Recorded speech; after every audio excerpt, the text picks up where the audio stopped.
આપ જોઈ રહ્યા છો એબીસી ન્યૂઝ। નજર કરીએ આજના મહત્વના સમાચાર પર। ગોબરધન યોજના ગ્રામીણ ગુજરાતને મળી રહી છે ગ્રીન એનર્જીની નવી દિશા। સ્વચ્છ ભારત મિશન હેઠળ અમલમાં આવેલી ગોબરધન યોજના ગુજરાતના ખેડૂતો અને પશુપાલકો માટે આશીર્વાદરૂપ સાબિત થઈ રહી છે। સ્વચ્છ ભારત મિશન હેઠળ અમલમાં આવેલી ગોબરધન યોજના ગુજરાતના ખેડૂતો અને પશુપાલકો માટે આશીર્વાદરૂપ સાબિત થઈ રહી છે। રાજ્યમાં અત્યાર સુધી 14,000થી વધુ વ્યક્તિગત બાયોગેસ પ્લાન્ટ કાર્યરત થયા છે, જ્યારે વધુ 20,000 નવા પ્લાન્ટ સ્થાપવાની કામગીરી પ્રગતિમાં છે। આ યોજના હેઠળ લાભાર્થીને 25,000ની સહાય આપવામાં આવે છે, જ્યારે 5,000નો ફાળો લાભાર્થી આપે છે। બાયોગેસ પ્લાન્ટ દ્વારા રસોઈ માટે સ્વચ્છ ગેસ મળે છે, સાથે જ બાયોસ્લરીના ઉપયોગથી ખેતીમાં રાસાયણિક ખાતરનો ખર્ચ પણ ઘટે છે।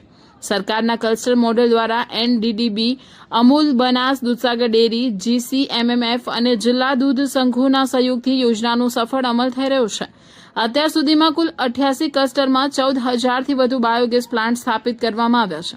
ગીર સોમનાથ જિલ્લાના રંગપુર ગામના મંજુલાબેન બારડા યોજનાના સફળ લાભાર્થી છે। તેમના ઘરે સ્થાપિત ગોબરધન પ્લાન્ટથી હવે રસોઈ માટે બાયોગેસ અને ખેતી માટે જૈવિક ખાતર મળી રહ્યું છે।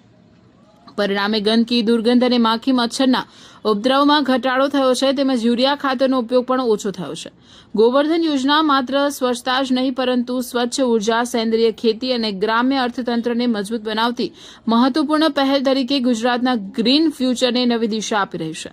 રિપોર્ટર પ્રવીણભાઈ પંચાલ।